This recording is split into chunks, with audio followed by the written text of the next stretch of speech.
Here's how to pass the Splunk Core Certified Power User exam.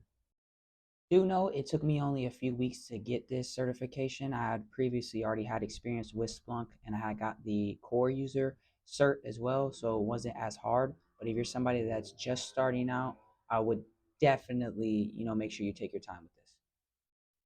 For those getting ready to take it, do note it is 65 questions. It's pretty entry level and you get about an hour to take your exam.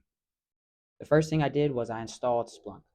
You can sign up on Splunk's website and they'll give you a free account. You can then use this account to get a trial license of their software. And the specific one that's used for the test is Splunk Enterprise.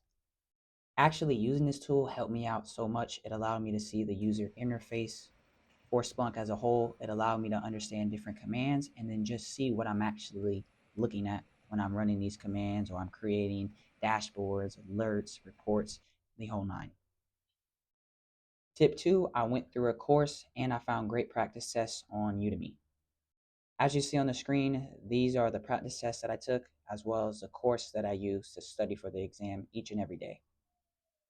I actually had to do some research and digging around for that specific course. It's not the best, but it's at least better than nothing and having to just learn everything on your own. I would also recommend going on YouTube as well and looking up specific things you may have issues with.